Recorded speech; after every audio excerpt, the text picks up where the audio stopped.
La rétention client, qu'est-ce que c'est? Salut à toi, moi c'est Marine de Praticien Épanoui. J'accompagne les thérapeutes qui veulent développer leur activité. Donc je t'apprends à utiliser la communication, à utiliser Internet, à utiliser de nouvelles stratégies d'acquisition de clients, des stratégies notamment en ligne pour développer ton activité et vivre de ton activité. Alors, aujourd'hui j'avais envie de te parler de rétention client. Qu'est-ce que c'est justement? L'objectif là c'est de t'expliquer rapidement, de manière simple, qu'est-ce que c'est que la rétention client et en quoi ça peut te servir de connaître cette notion. Donc quand on a une activité, qu'on soit thérapeute, qu'on soit praticienne, peu importe la pratique, on va accueillir des personnes en cabinet où on va se déplacer, etc. Bref, en séance, on va accompagner des personnes. Et donc souvent vous avez une personne qui va venir vous voir une première fois. Cette personne, elle va faire sa première séance et à la fin de la séance, probablement que vous lui dites, bah tiens, on pourrait se revoir, on pourrait fixer une prochaine séance pour continuer l'accompagnement. Et donc là, la personne va vous dire, je vais y réfléchir. Souvent, ça se passe comme ça.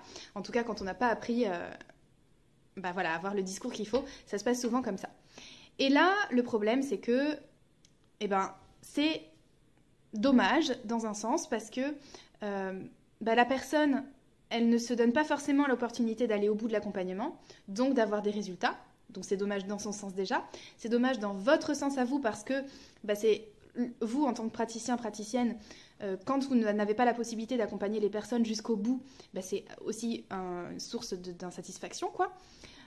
Et puis, étant donné que la personne n'a pas pu avoir aussi les résultats qu'elle escomptait, le cercle vertueux ne peut pas se mettre en place. Donc, le cercle vertueux, c'est une personne qui est satisfaite, qui, va en parler, que ce soit en vrai, développer le bouche à oreille, que ce soit en ligne, via des avis.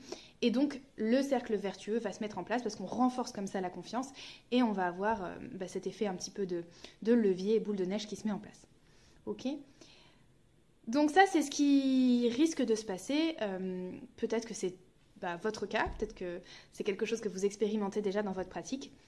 Et voilà. Alors la rétention client, qu'est-ce que c'est? C'est justement le fait d'avoir une personne qui revient et qui va au bout de son accompagnement.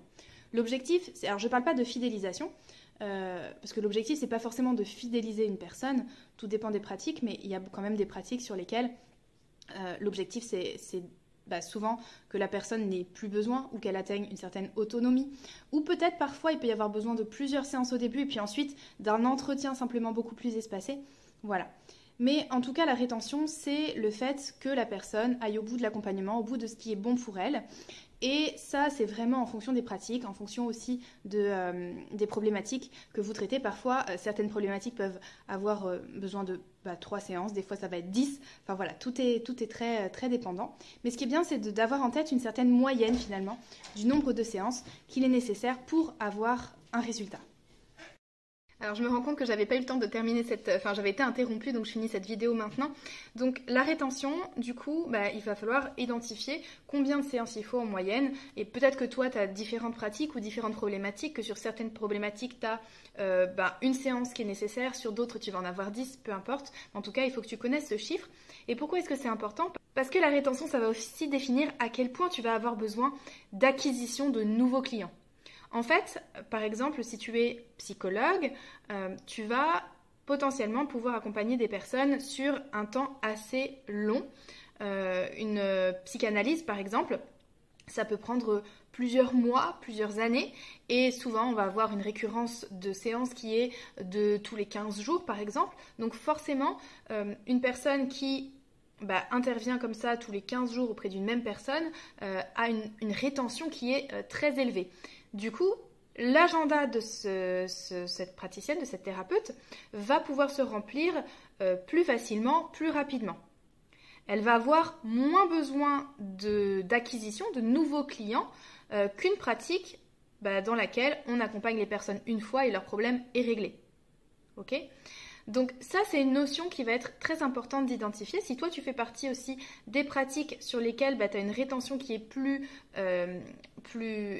courte en fait, un nombre de séances plus court, tu vas avoir ce besoin d'avoir tout le temps une nouvelle clientèle qui arrive pour que ton activité se fasse et tourne. Et c'est très important de l'identifier parce que forcément, qui dit besoin de pas mal d'acquisition de clients, dit besoin derrière d'un système qui fonctionne et qui fonctionne régulièrement et qui soit prédictible pour les acquérir, ces nouveaux clients.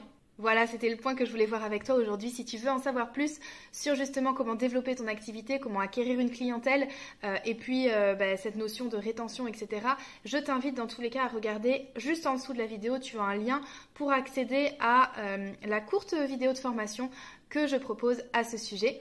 Et puis, tu peux aussi prendre un rendez-vous avec moi si tu souhaites te faire accompagner. Ces rendez-vous sont vraiment réservés aux personnes qui sont motivées à avancer, motivées à passer à l'action, motivées pour aller chercher leurs objectifs de clientèle ou de patientèle en fonction de comment vous appelez les personnes que vous accompagnez. Sur ce, je te dis à très vite.